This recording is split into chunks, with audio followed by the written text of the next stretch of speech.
Hello बच्चों। अब इस क्वेश्चन को देखिए, ये एनसीईआरटी एग्जाम्पल का क्वेश्चन है। क्या बोल रहा है ना कि ऐसा कॉम्प्लेक्स नंबर कितने ऐसे कॉम्प्लेक्स नंबर होंगे जो इस रिलेशन को सेटिस्फाई कर रहे होंगे। ठीक है, तो ऐसा करने का दो तरीका है। सबसे पहले मेथड वन करा देता हूँ। उसमें लोग क्या करेंगे ना, जेड को एक्स प्लस आई वायोटा ले लेते आयोटा वाई ले लेते हैं, जहाँ पर एक्स और वाई क्या है, एक्स वाई रियल नंबर है। तो ये कितना हो जाएगा, x plus iota y whole square equals x plus iota y इसका कॉन्जुगेट। तो ये कितना हो जाएगा, x square plus iota y whole square plus 2 × x iota y. Conjugate कैसे लेते हैं, real part as it is, जो इमेजनरी पार्ट है उसका साइन चेंज कर दीजिए। ठीक है, साइन चेंज कर दिया। ये कितना हो जाएगा, एक्स स्क्वायर, आयोटा स्क्वायर क्या होता है, आयोटा स्क्वायर होता है -1, तो ये बन जाएगा -y² plus iota times 2xy equals x plus iota -y। ये हुआ ना। अच्छा, ये जो है लेफ्ट हैंड साइड में ये कॉम्प्लेक्स नंबर है और राइट हैंड साइड में ये कॉम्प्लेक्स नंबर है। ठीक है, दो कॉम्प्लेक्स नंबर इक्वल कब होते हैं, जब उनके रियल पार्ट इक्वल होते हैं एंड इमेजनरी पार्ट इक्वल होते हैं। वही कॉन्सेप्ट लगा दीजिए। देखिए, x square minus y square equals x, ये तो रियल पार्ट इक्वल हो गए, एंड 2xy इक्वल्स -y, ये इमेजनरी पार्ट इक्वल हो गया। ये तभी पॉसिबल है जब दो कॉम्प्लेक्स नंबर इक्वल कब होते हैं, जब उनके रियल पार्ट इक्वल हो एंड उनके इमेजनरी पार्ट इक्वल हो। मैंने वही कर दिया है। ठीक है, तो मान लीजिए ये इक्वेशन नंबर 1 है और ये इक्वेशन नंबर 2 है। तो पहले इक्वेशन नंबर 2 को सॉल्व करते हैं। इक्वेशन नंबर 2 सॉल्व करेंगे, y को इधर ले आइए। तो ये अच्छी सो ये गलती मत कीजिएगा, ये वाई हटा दीजिएगा। ये गलती कभी ब्लंडर मत कीजिए, वो ब्लंडर है मैथ्स में। आप इसको इधर ले आइए, उसके बाद y कॉमन लीजिए। तो 2x प्लस 1 इक्वल्स 0, यानी y का वैल्यू क्या आया, 0 आया, और x का वैल्यू क्या आएगा, -½ आएगा। ठीक है, तो यहाँ पर क्या करते हैं, दो केस ले लेते हैं। जब y का वैल्यू 0 होगा उस समय x का वैल्यू क्या हो जाएगा, x² इक्वल्स x बन जाएगा, क्योंकि ये तो 0 बन गया।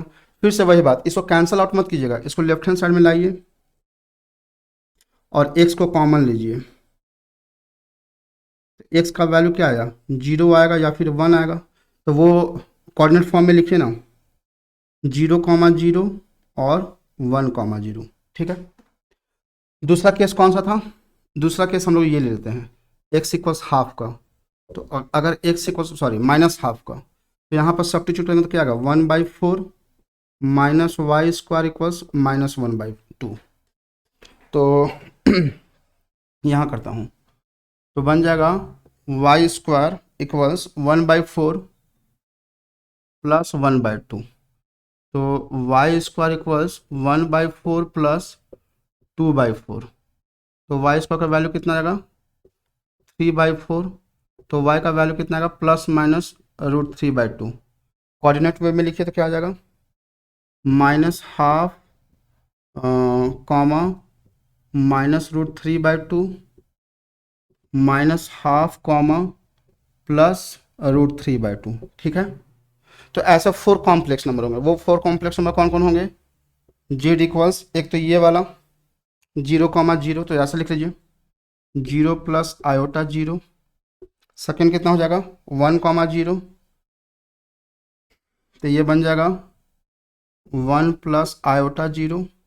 थर्ड वन ये वाला हो जाएगा -½ -√3 आयोटा, और फोर्थ वन ये वाला हो जाएगा -½ प्लस √3/2 आयोटा। ऐसे 4 कॉम्प्लेक्स नंबर पॉसिबल हैं। ठीक है ना, ठीक है, आप लोग इसको कॉपी कर लिए। एक और मेथड मैं उसको भी एक्सप्लेन कर देता हूँ। दूसरा मेथड ये है कि आप क्या कीजिए, दोनों तरफ मॉडुलस ले लीजिए। तो modulus of z² equals modulus of z²। मुझे पता है कि मॉडुलस ऑफ z⁴n क्या होता है, मॉडुलस ऑफ z⁴n। स्पेशली दो क्या, modulus of z whole square equals mod of z equals mod of z², दोनों सेम होते हैं।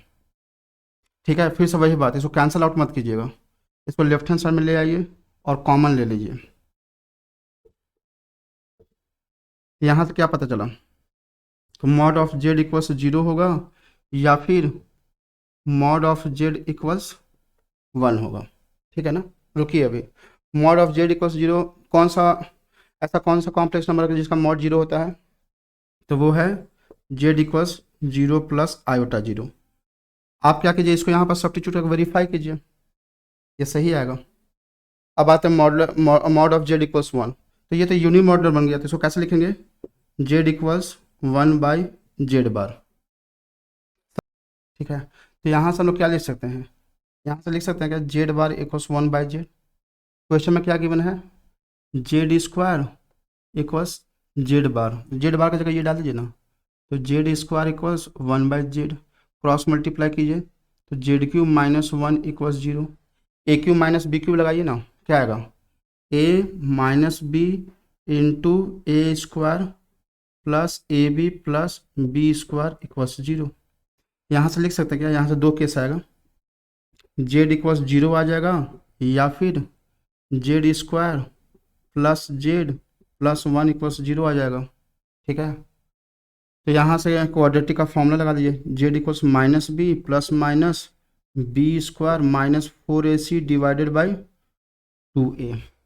तो जेड का वैल्यू क्या आएगा, -1 प्लस माइनस ये आ जाएगा, अच्छा दो लाइन ले लेता हूँ, रूट अंडर -3 तो डिवाइडेड बाई 2, तो जेड का वैल्यू क्या आ जाएगा, वो आ जाएगा -1 plus minus root under -1 root under 3 divided by 2, तो जेड का वैल्यू क्या है, -3 प्लस माइनस आयोटा √3/2।